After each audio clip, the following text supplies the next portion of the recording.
एक 21 साल की लड़की अपने पिता को खाना खिलाने के बाद उन्हीं के बिस्तर पर जाकर लेट जाती है। पिता खाना खाने के बाद जब अपने कमरे में जाते हैं और बिस्तर उठाते हैं तब वह देखते हैं कि उनकी लड़की उन्हीं के बिस्तर पर लेटी हुई है। फिर वह उससे पूछते हैं, क्या हुआ, तुम्हारी तबीयत खराब है क्या? तब वह लड़की कहती है, हाँ पिताजी, आज मेरी थोड़ी तबीयत भी खराब है और मुझे डर भी लग रहा है, इसीलिए मैं यहीं लेटना चाहती हूँ। तब वह पिता कहता है, लेट जाओ, कोई बात नहीं। उसके बाद दोस्तों, जैसे ही धीरे धीरे रात बढ़ती है, वह लड़की अपने पिता को धीरे धीरे स्पर्श करना शुरू कर देती है।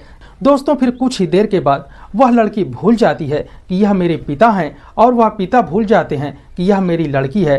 फिर वो दोनों एक नाजायज संबंध स्थापित कर देते हैं और दोनों भरपूर एक दूसरे का सहयोग करने लगते हैं। दोस्तों, फिर कई महीनों तक इनका यह सिलसिला रोज खाना खाने के बाद चलता रहता था। फिर जब गांव की कुछ औरतों को इस बात का पता चलता है और गांव के सभी लोगों को जब यह खबर लग जाती है, तब यह लड़की एक ऐसा कदम उठाती है जिसके बारे में आप कल्पना भी नहीं कर सकते। दोस्तों, पूरी सच्चाई को जानने के लिए वीडियो के अंत तक बने रहिएगा। और दोस्तों, आपसे एक हाथ जोड़कर रिक्वेस्ट है कि अगर वीडियो पसंद आए तो प्लीज़ लाइक कीजिएगा और अगर आप चैनल पर नए हो तो चैनल को प्लीज़ सब्सक्राइब कर लीजिएगा, जिससे हमारा हौसला भी बढ़ता रहे और आपके लिए नई नई घटनाएं ढूंढ कर लाते रहें। तो दोस्तों, यह सच्ची घटना है मध्य प्रदेश के सागर जिले की, जहां प्रेमचंद नाम का एक 45 वर्ष का आदमी अपने 3 बच्चों के साथ रहा करता था, जिसमें 2 लड़कियां थी और एक लड़का था। लड़की की उम्र एक 21 साल थी, जो कि वह ग्रेजुएशन की पढ़ाई करती थी, और उससे छोटी लड़की की उम्र 12 साल थी, जो कि कक्षा 9 में पढ़ा करती थी। और उससे एक छोटा लड़का था जिसकी उम्र 8 साल थी और वो कक्षा 6 में पढ़ा करता था। दोस्तों, प्रेमचंद का परिवार बहुत ही खुशहाल तरीके से व्यापन हो रहा था, लेकिन 2 साल पहले इसकी पत्नी का देहांत हो जाता है। तब ये प्रेमचंद काफी अकेला हो जाता है और इसका समय बहुत ही कम कटने लगता है। दोस्तों, लेकिन एक इसके 3 बच्चे थे और जो कि एक बड़ी बेटी शादी की उम्र जिसकी होने वाली थी, लेकिन यह उनके लिए न सोचकर अपने ही ख्यालों में डूबा रहता था। दोस्तों, फिर कुछ ही दिनों के बाद प्रेमचंद अपने शादी का प्रस्ताव कई रिश्तेदारों के सामने रखता है। तब वो लोग काफी मना भी करते हैं कि बेटी की शादी की उम्र है, तुम अपनी शादी मत करो। लेकिन वह काफी परेशान था जब कई जगहों पर वह अपनी शादी का प्रेशर बनाने लगा। दोस्तों, जब इस बात का पता उसकी बड़ी बेटी उसको पता चलता है, तब वह परेशान हो जाती है और कहती है कि जो हमारी दूसरी माँ आएगी पता नहीं कैसी होगी, हम लोगों के साथ पता नहीं कैसे उसका व्यवहार होगा, हम लोग उसके साथ रह पाएंगे कि नहीं रह पाएंगे। मैं तो अगर मेरी शादी हो जाएगी मैं तो यहाँ से चली जाऊंगी, लेकिन मेरे जो छोटी भाई बहन हैं उनका क्या होगा। दोस्तों, वह यही सोचकर काफ़ी परेशान रहने लगी। वह एक दिन तैयार होकर अपने कॉलेज जाती है और उसकी जो 3-4 सहेलियां होती हैं वह इसके बारे में बताती है कि यार, मेरे पिताजी शादी के लिए काफ़ी परेशान हैं और वो शादी करना चाहते हैं। अब बताओ, अगर वो शादी करेंगे, जो हमारी सौतेली माँ आएगी तो हम लोगों के साथ वह पता नहीं कैसा व्यवहार करेगी।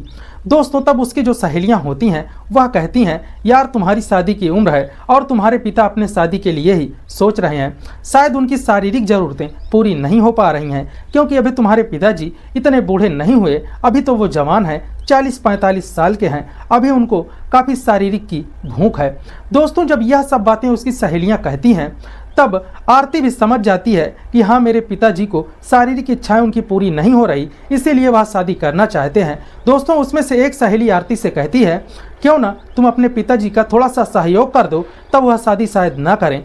तुम ही अपने पिता की शारीरिक ज़रूरतों को पूरा करो और तुम्हें भी मज़ा आएगा और तुम्हारे पिताजी भी खुश रहेंगे और वो शादी भी नहीं करेंगे। दोस्तों, जो आरती होती है वह लड़की तो उससे मजाक करती है, लेकिन यह तो सीरियस ही ले लेती है। यह घर आती है और उसी के बारे में दोस्तों सोचने लगती है। फिर यह अपने जो छोटे भाई बहन होते हैं उनको शाम के वक्त खाना खिलाती है और उनको अलग कमरे में सुला देती है। जब उसके पिता काम से आते हैं और उनको खाना देती है, खाना देने के बाद वह तुरंत ही अपने पिता के बिस्तर पर जाकर लेट जाती है। पिता जब खाना खाने के बाद अपने कमरे में जाते हैं और बिस्तर उठाते हैं, तब वह देखते हैं कि उनकी लड़की आरती जो है उन्हीं के बिस्तर पर लेटी हुई है। दोस्तों, वह उसको उठाते हैं और कहते हैं, तुम अपने बिस्तर में जाकर लेट जाओ, तुम्हें क्या हुआ है। तब आरती कहती है, पिताजी मेरी थोड़ी तबीयत भी खराब है और मुझे डर भी लग रहा है, इसीलिए मैं आज आपके पास ही लेटना चाहती हूँ। दोस्तों तब वह पिता भी कहता है चलो ठीक है, अच्छा यहीं पर लेट जाओ। फिर जैसे ही रात आगे बढ़ती है वह अपने पिता को धीरे धीरे स्पर्श करना शुरू कर देती है। जैसे जैसे रात बढ़ती है वैसे वैसे आरती अपने पिता को तेजी से स्पर्श करने लगती है। दोस्तों कुछ ही देर के बाद उसके पिता यह भूल जाते हैं कि यह जो बगल में लेटी है मेरी बेटी है, और वह बेटी भी भूल जाती है कि यह जो बगल में लेटे हैं मेरे पिता हैं। दोस्तों कुछ ही देर के बाद वो दोनों एक दूसरे के प्रेम में इतने मदहोश हो जाते हैं कि उन्हें पता ही नहीं चलता कि हम क्या कर रहे हैं, और वो दोनों एक नाजायज संबंध स्थापित कर देते हैं। दोस्तों फिर जब वह संबंध बना लेते हैं तब उसका पिता कहता है कि हमने काफ़ी गलत किया है। तब वह कहती है नहीं पिताजी, आपने गलत नहीं किया, मुझे कोई दिक्कत नहीं है। दोस्तों जब वह अपने लड़की के मुंह से इतनी बातें सुनते हैं तो वह भी काफ़ी हैरान होता है और उसको अपने गले से लगा लेता है। दोस्तों फिर इन दोनों का यह सिलसिला रोज का हो गया था।